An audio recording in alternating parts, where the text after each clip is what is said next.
Super Supportive by Sleyca. Chapter 2 Mistakes. 2 weeks later. Alden lay in his hospital bed, watching rain spatter against the windows and stream down the glass in rivulets. Wummy lay beside him, and a handheld video game console was in his lap, chirping occasionally to remind him that he'd left his game on pause. He winced and shut it off. The chirp was too similar to the high-pitched ringing he'd had in his ear ever since the disaster. The doctor and the healer had both told him the same thing, that there was a good chance the whining sound would stop on its own, but it might not. The console had been given him in the House of Healing, right after his broken arm and wrist were mended. He was supposed to play with it often, something about maintaining dexterity in a healing limb, but he'd mostly been using it to distract himself from everything else. It worked, sometimes. But not as well here, in the children's hospital he'd been transferred to a few days ago. The House of Healing was soothing in a way a mundane hospital never could be. Here, now, everything Alden saw reminded him that things were wrong and they would never be right again. And he was a source of gossip for some of the staff. He knew it because he'd heard a couple of them talking just outside his room when they thought he was asleep. Poor thing lost his parents in such a horrible way, and they still haven't managed to reach any other family. Do you know if he saw it happen? God, I can't imagine the trauma. It wasn't like it was mean gossip. They all felt sorry for him. They all meant well, but Alden hated it. And nobody would tell him the truth about what had happened. Not the whole truth. Not even the grief counselor who spent so much time talking about being honest and open with your feelings. His home had been destroyed, and his parents had died in a supervillain attack. The heroes hired by the city of Chicago had not been able to bring the villain under control without collateral damage.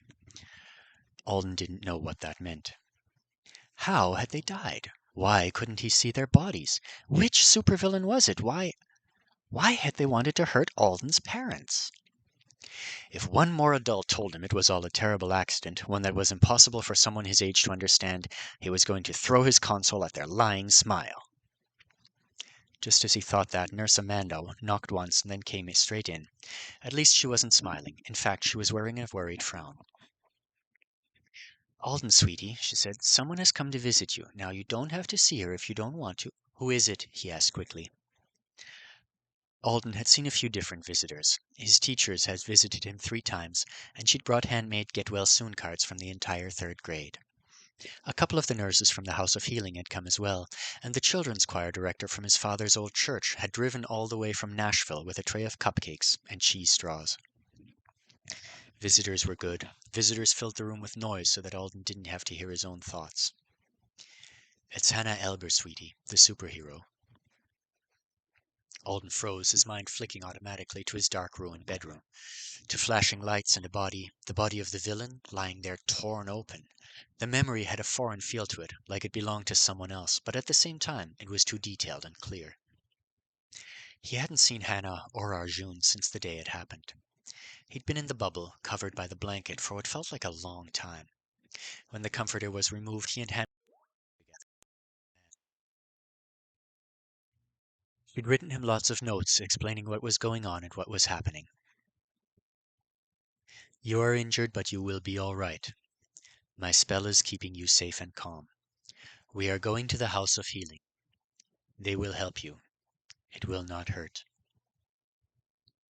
I will stay with you until you fall asleep." Where are my parents? Alden had thought over and over again, willing the question to get through. Where are they? Did you rescue them too? Now, of course, he knew that she hadn't. "You don't have to see her," Amanda said again, seeming to mistake his silence for fear. "Just because she's a superhero doesn't mean she gets to do whatever she likes. I'll tell her you—" "I want to see her!" Alden cried, nearly falling out of bed in his eagerness. His stomach muscles complained a little, but they were nearly healed now, and he barely noticed. Hannah would know things. Maybe she would explain why everything had gone wrong. "Where is she?" The nurse stared at him. "She's downstairs at the check-in desk. Give me a minute, sweetie. She'll come to you."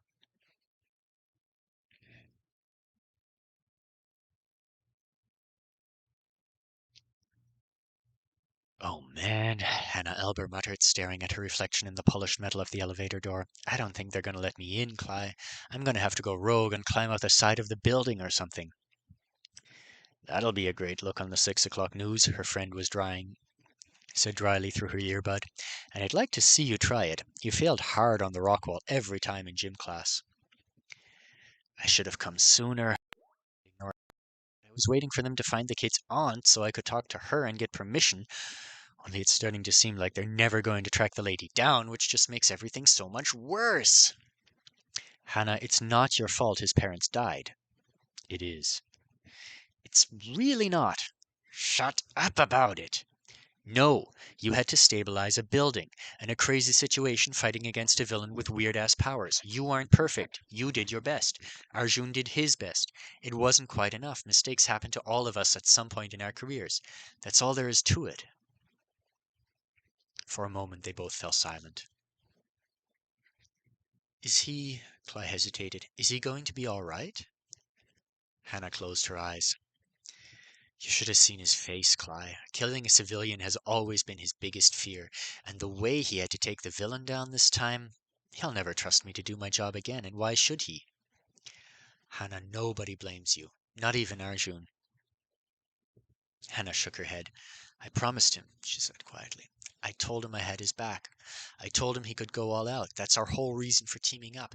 It's the whole reason we're here in Chicago, where they had space for a pair instead of somewhere else, and Behind her, the woman at the check-in desk cleared her throat. You can head on up, Miss Elber. He's in room 3703. Hannah spun around and gave the other woman a bright smile. Thank you so much. Have a nice day. Wow, you really go all in on the public persona thing, Klein muttered through the earbud. It's an important part of the job, and it's the least I can do to get that much right.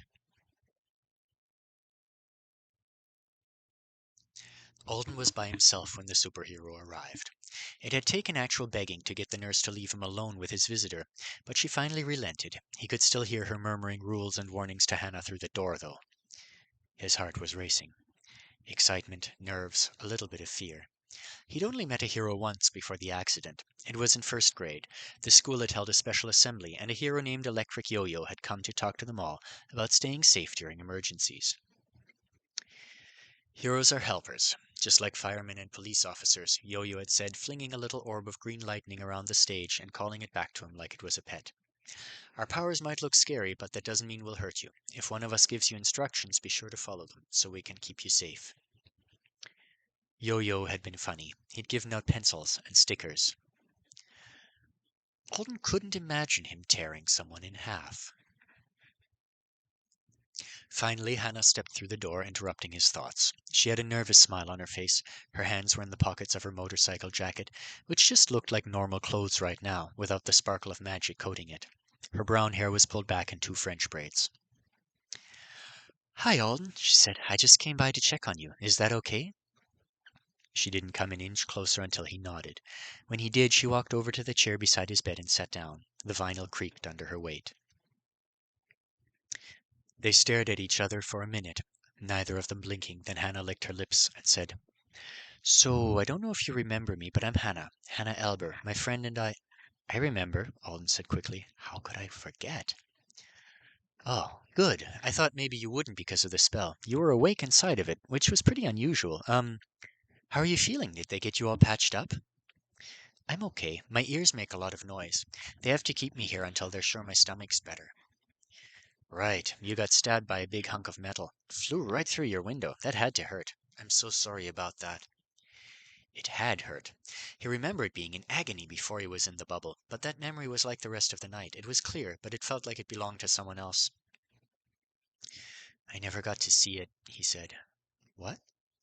The piece of metal I got stabbed with. I never got to see it. I didn't think to ask until they brought me here, and nobody knows where it went. Hannah had a weird look on her face for a second, but then she nodded. Yeah, I get that. I'd want to see the thing too. They probably disposed of it, though. I don't think they can keep bloody chunks of shrapnel lying around the House of Healing. But I can ask just to be sure if you want me to? Alden nodded. He was relieved that talking to Hannah was so easy. She wasn't treating him like a baby. Ask if I can have it. Will do, Hannah said, giving him a salute. And if you're curious about what it was, I gotta go look at it. I'm almost positive it was a piece of a table saw blade. A saw? She made a vaguely triangular shape with her fingers. You had a piece of it this big in your side. Alden pondered that. Then he asked, "Do you want to see my scar?" "What?" "From the table saw. Do you want to see my scar? It's purple." Hannah blinked. Then she smiled. "Do I ever?" Alden nodded. The doctors and nurses had all told him the scar was cool. It was good to have confirmation from a superhero. He pulled up his hospital-issued pajama shirt to reveal the long, raised scar on his left side. It was dark purple, and it went down at a slight angle from his lower ribs.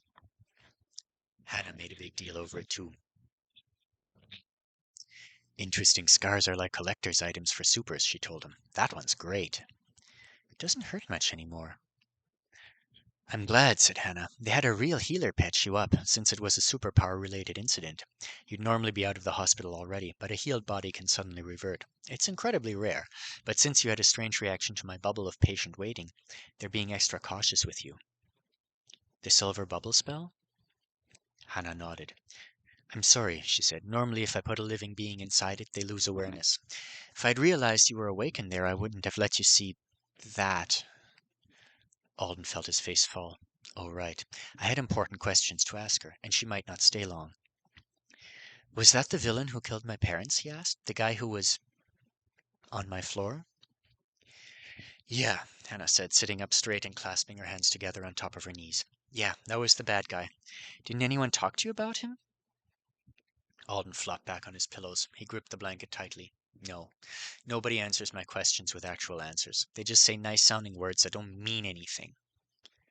He heard Hannah take a deep breath.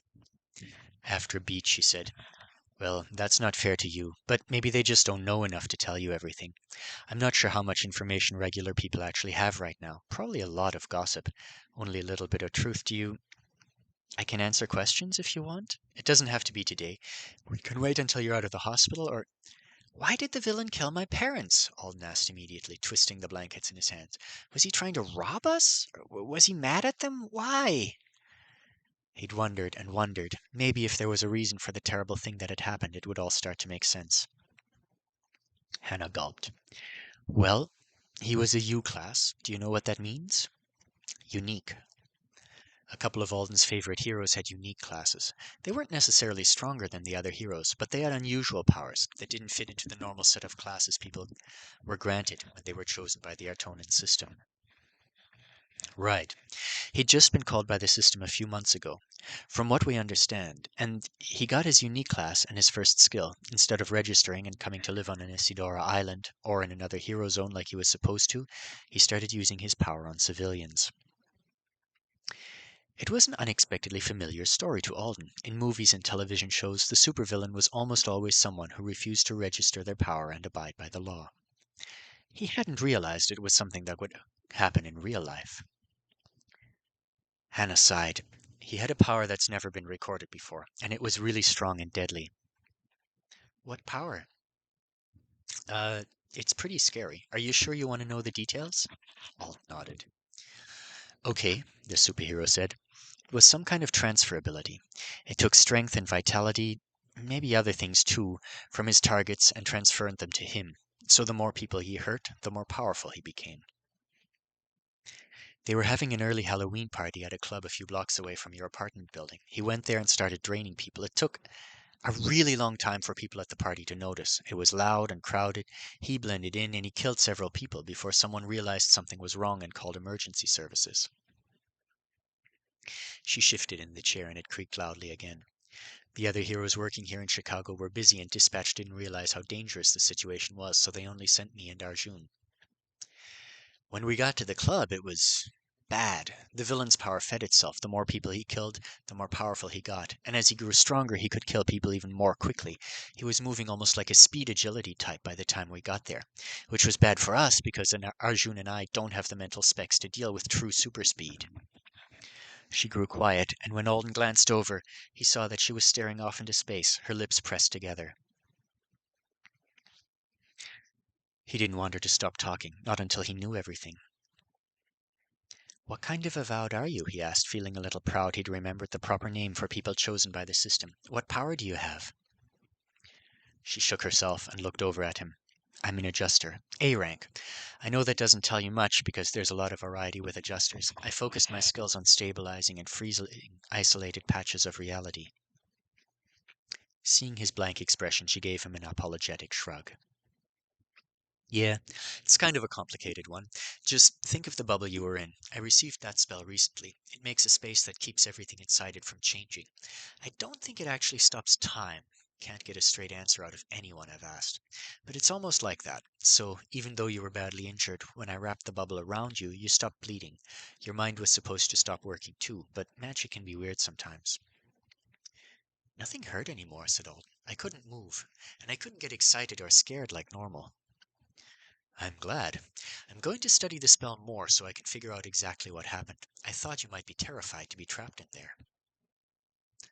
It had never occurred to Alden before that a superhero might not understand their own powers. How could you do magic without knowing how it worked? Anyway, said Hannah, we had to stop Body Drainer. That's what they're calling him right now. We tried to slow him down with my spells so that Arjun could grab him. Arjun is an S-rank brute, almost purely focused on physical strength. S-ranks have loads of power, so even if the guy started draining him, he could have been able to stop him. But I couldn't target or cast fast enough, and none of my spells are invisible, so when I tried to build traps, he just dodged them. She sounded frustrated. He ran out of the club, and we chased him down the street. He was too fast for us, but he kept stopping to attack people, so we managed to keep up. I told Arjun we had to get him into another enclosed space, one without any people. We would lose him if we ran flat out in an open area, and we couldn't afford that. And usually newbies who aren't used to extreme speed do badly in small spaces, but almost everything was residential. The first empty building we saw was the one right across the street from you. Alden knew about that. That building was being remodeled. When it was done, it was going to be apartments, too. He'd hoped lots of families with their kids would move in, so that they could send secret flashlight messages to each other through the windows at night. We managed to chase the villain in there, Hannah said. Arjun went in after him to fight, and I stayed outside to block the exits and stabilize the building, so that it wouldn't completely collapse and damage the neighboring structures. It's hard for Arjun to use his full power without destroying everything. I became his sidekick so that he wouldn't have to focus on things like that in the middle of serious fights. So as battlefield support, it was my job to keep bystanders safe and let Arjun know what his options were. She stopped talking again, and her silence lasted such a long time that Alden began to feel uncomfortable. She's upset. Was it because it went wrong? Something must have gone wrong, because the villain was not dead in the empty building across the street when the fight was over. He was dead in Alden's bedroom. And Alden's parents were dead, too.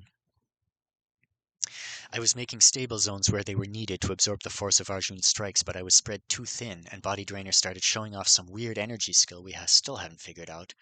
He was sending out these pulses that were almost like explosions centered on his body. They were going right through my spells. Shrapnel started flying, like that piece of metal that went through your window. She stared at his stomach as if she could see the scar through his shirt, then continued. So I tightened my focus even more, making my spells extra strong in smaller areas so nothing could get through them, and I made a horrible mistake. Arjun suddenly asked through comms if the middle of the exterior wall of the 7th floor could take a big hit, and I said yes, but I was in such a rush I counted the windows wrong. I stabilized the middle of the 8th floor instead. When he tackled Body Drainer, they both smashed through the side of the building. The momentum carried them all the way across the street into your family's apartment. There were tears in her eyes.